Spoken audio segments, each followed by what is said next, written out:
బుజ్జి, ఎంతసేపు ఎక్కడున్నావు? లైబ్రరీలో. యాన్యువల్ డేకి ఇంకా 2 రోజులే ఉన్నాయి. ఈసారైనా నాటకంలో నటించమని నన్ను తెగ ఇబ్బంది పెడుతున్నారు. ఏం చేయను? ఆగక్కడే, నోరుదు.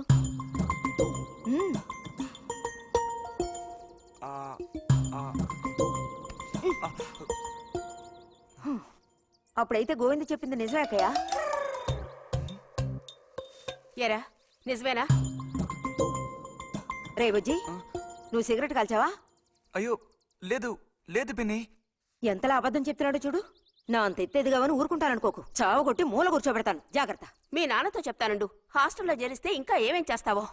రే, నువ్వే ఇంట్లో పెద్దవాడివి. నిన్ను చూసి వాళ్ళందరూ చెడిపోతారు. అది గుర్తుంచుకుని ప్రవర్తించు. ఆ ఊళ్ళో ఉన్నప్పుడు లేని అలవాట్లన్నీ కూడా ఇప్పుడు ఈ గ్రామానికి వచ్చిన తర్వాత కొత్తగా నేర్చుకుంటున్నాడేమో. పో లోపలికి.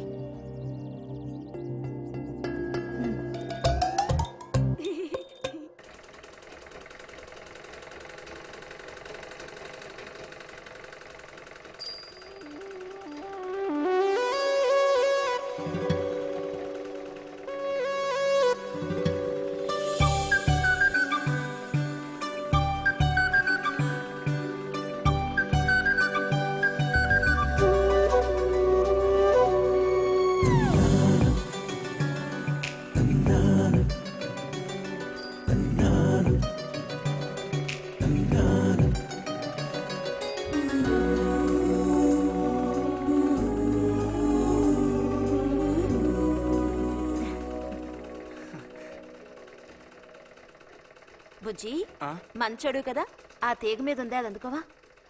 ఏది? అదిగో ఆ పువ్వులది పక్కన. కొంచెం తీసివ్వు నాన్న, అవతల చాలా పనుంది.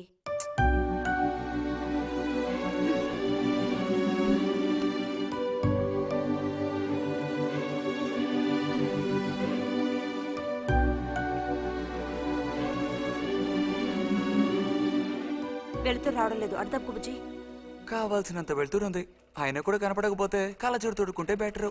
నేను కళ్ళద్దాలు తొడుక్కుంటే ఎలా ఉంటాను? ఎలా ఉంటావో చెప్పనా? స్కూల్లో టీచర్ ఏముంటుంది, అచ్చం అలా ఉంటావు. అలాగా అండి? అవునండి.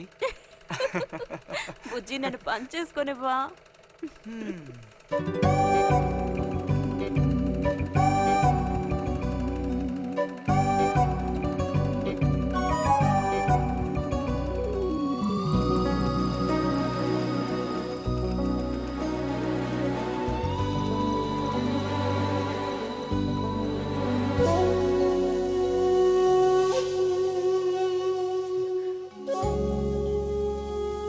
ఈ మిషన్ ఎలా తొక్కాలా అని నేర్చుకోవడానికి వచ్చాను.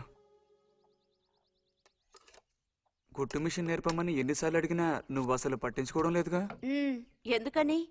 కుట్టు మిషన్ నేర్చుకుని టైలరింగ్ షాప్ పెట్టుకుంటావా? ఎగతాళం చేయక్కర్లేదులే.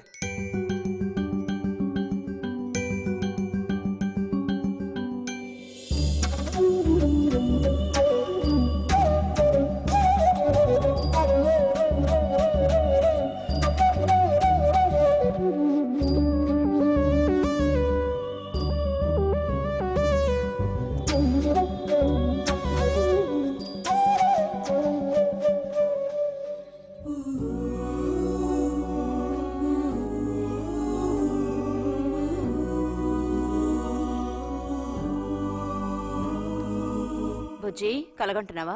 అబ్బే లేదు. చిన్నప్పుడు నేను ఏమవ్వాలని అనుకునేవాడో తెలుసా? ఒక టైలర్ అవ్వాలని. చిన్నప్పుడా? అప్పుడైతే ఇప్పుడు ఏమవ్వాలనుకుంటున్నావు? నాకు భలే భయం వేసింది. తినేసి నిద్రపో. బాలుడు దీర్ఘాలోచన ఉన్నాడు. ఏం లేదు. లేదు అంటేనే ఏదో ఉందని అర్థం. అబ్బో, కనిపెట్టాడు పెద్ద. నీకెలా తెలుసు? అయితే నన్ను చెప్పమంటావా? ఏంటి? నీ మనసులో ఉన్నదేమిటో నేను చెప్పనా? చెప్పు చూద్దాం. అంబా శాంభవి భైరవి పలుకో.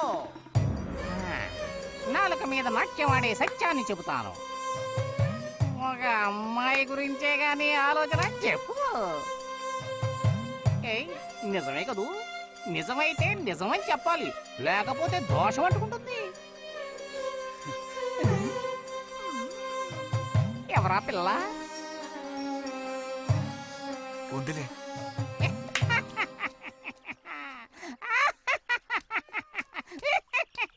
పిల్లకి పేరు ఊరు లేదా బాలక? ఆ వివరాలు నీకెందుకు, ఒక పిల్ల అంతే. పోనీ ఏదైనా ఒక ఆనవాలు? చెప్పను. సరే వద్దులే. తను ఎక్కడుంటుందో చెబుతావా? ఇక్కడే ఈ ఊరే. లేతదా లేక ముదురా? కొంచెం ముదిరే. అప్పుడైతే సమస్య క్లిష్టమైనదే. లొంగట్లేదు కదూ? ఆ,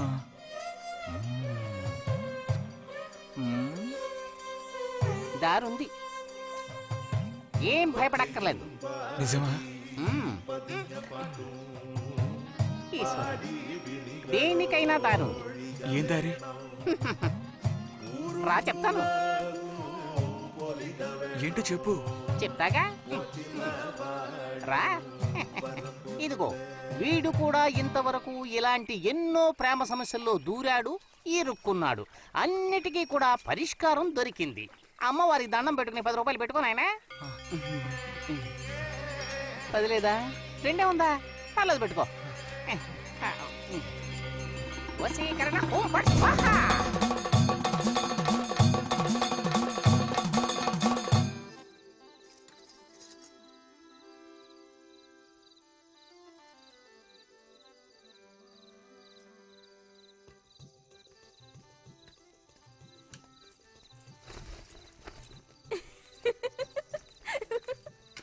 మన గోవిందుని చూసారా అత్తయ్య? ఏమిటే మీ వారింకా విదేశాల్లోనే ఉన్నారా? చాలేరా నటన. ఆ, నువ్వు నువ్వు ఎవతివే? మన నారాయణమ్మ? అవును తాత. అలా చెప్పు. వయసు అయిపోయింది కదా, కళ్ళు కనపడడం లేదు. అన్నట్టు నీకు ఇంకా పెళ్ళవలేదా? ఇంకా అవ్వలేదే. అలాగా. అయితే నువ్వు ఒక పని చేయి. ఖాళీ సమయాల్లో మా ఇంటికి వచ్చావంటే ఓ చక్కటి కుర్రాన్ని నేను వెతికి పెడతాను. ఏమంటావు మరి? ఈ యాక్టింగ్ కాస్త స్టేజ్ మీద చూపించు. అక్కడికి వెళ్ళి అందరిని చూసి కళ్ళు తిరిగి పడిపోకుండా ఉండు. ఎవరు కళ్ళు తిరిగి పడతారో అది చూద్దాంలే. రతి, రా మనం వెళ్ళి అక్కడ కూర్చుందాం. పదమ్మా.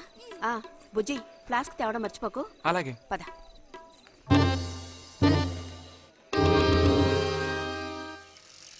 ఏరా మీ అమ్మ ఎక్కడుంది? కలిసి గుడికి వెళదామని చెప్పింది, తయారైందా లేదా? అమ్మ ఇంట్లోనే ఉంది. అన్నట్టు రతుందా? పెరట్లో ఉందిరా, వెళ్ళు. అలాగే.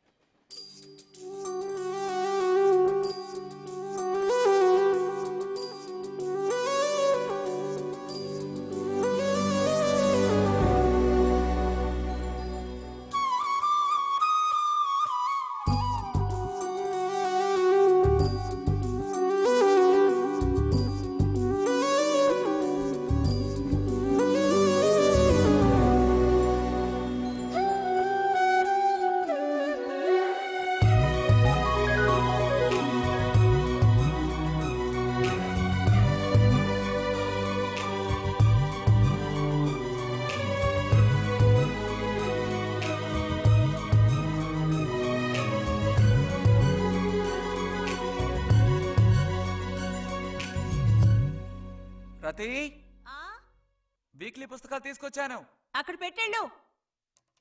మరి నేను బయలుదేరినా? సరే.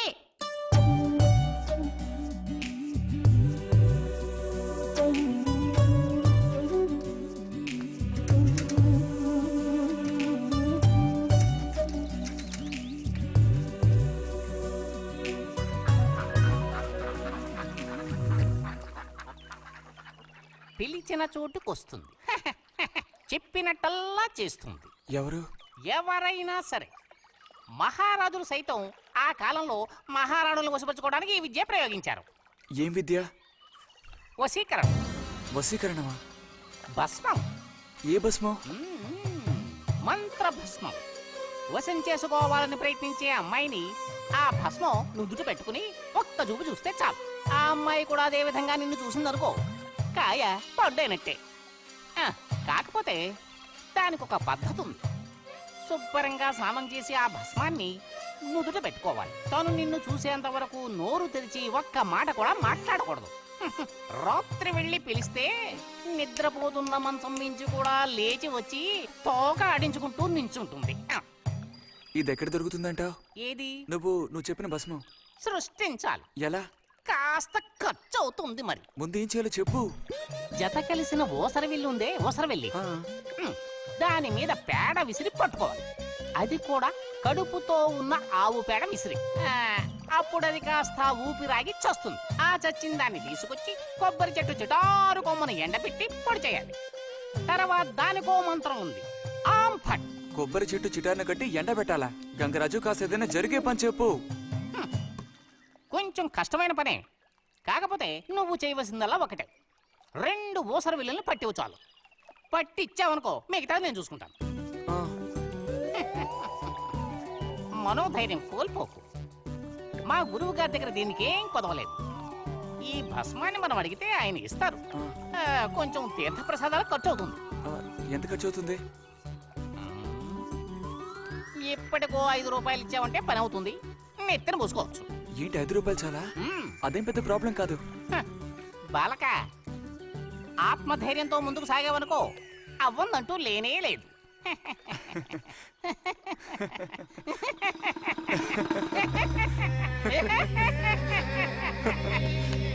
ఓం పట్ స్వాహా.